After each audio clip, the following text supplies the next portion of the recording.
Welcome to Prince Institute. Exercise 13, Progressive Magazine, October 2020. Speed 80 words per minute. Ready? Start. Sir, now some honorable members have expressed the fear that the management may misuse this power. I have already made it clear that the present provision is already there in the Act, and this is an improvement that we say that instead to forfeit wholly, he can have the opportunity or the power to forfeit it partially. Regarding the question of the misuse of his power, supposing an employer misuses this power and he indiscriminately forfeits the gratuity, the employee has got the right to raise the dispute. He can dispute it, contest it. If the conciliation fails, he can go to the tribunal or to the labor court. The labor courts are presided over by judicial officers. Whatever the labor courts decides is bringing on both the employees and the employers. Therefore, it is not correct to say that this power of partial forfeiture will be misused. I do not think this is going to be misused by the employer. I feel that there are sufficient opportunities which are open to the employee to challenge such a misuse exercised by the management. So, it is definitely an improvement on the existing provision of the Act. Some honorable members expressed the opinion that sufficient time is taken in making the payment of gratuity. It is not being paid promptly. I want to make it clear that the rules relating to the payment of gratuity already provided that an employee shall apply for payment of gratuity within 30 days from the date of gratuity becomes payable, and the employer has to make the payment within 30 days from the date of the receipt of the application for payment of gratuity. So, the time limit is already prescribed and he has to pay the amount as per time limit fixed in the rules. Some honorable members wanted to know why this limit of 10 workers was prescribed. It is because the Payment of Gratuity Act says that this is applicable only to the establishment.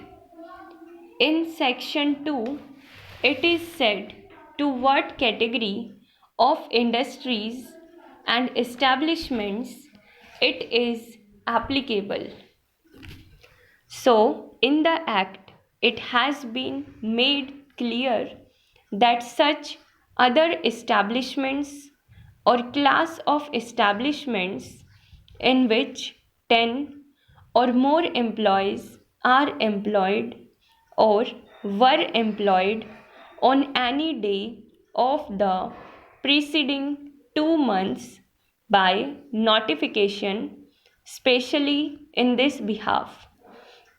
We have got the powers. The government has got the power.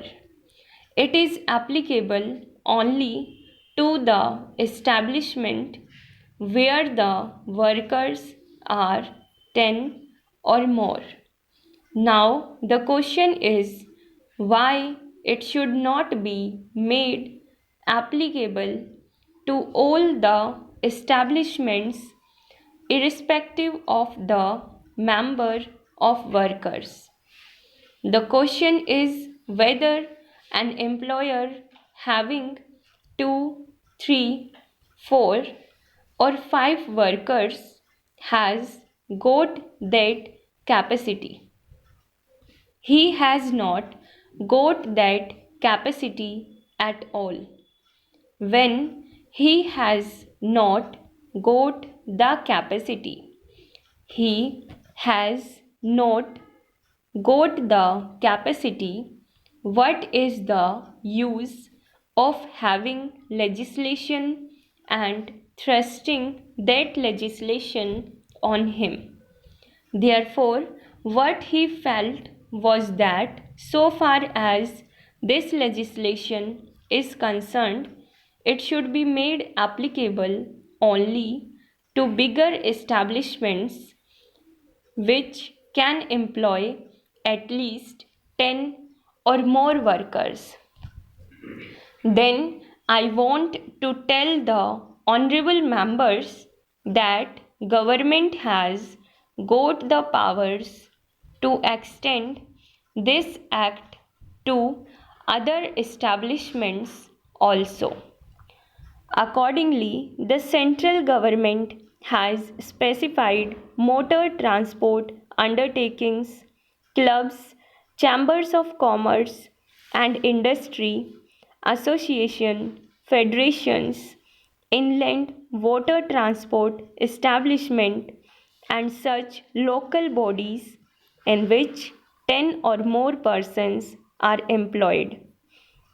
Wherever the government feels that it should be extended to other establishments, it has already extended, and if there are any good cases for extension of this, government is prepared to consider those cases and bring them under that category and extend the application of payment of gratuity act to close establishments also.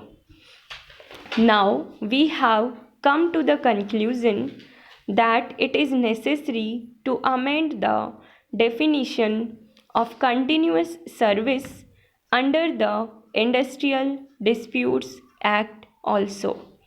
It is similar.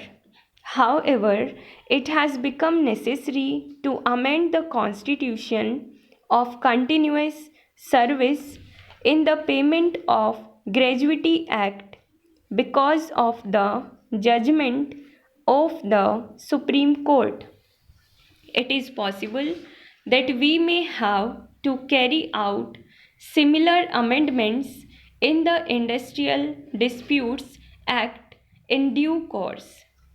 Why we have brought this measure, you will agree, is that because the Supreme Court had said in its judgment that unless he has put in 240 days of continuous service, he will not be considered to be in service and will not be entitled to gratuity.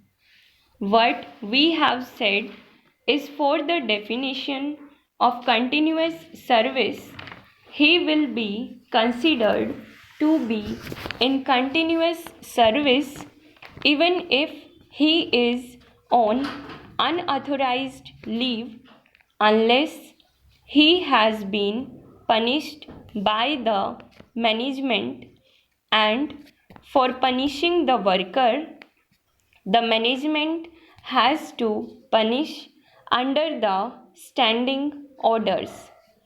they cannot punish him offhand according to their whims.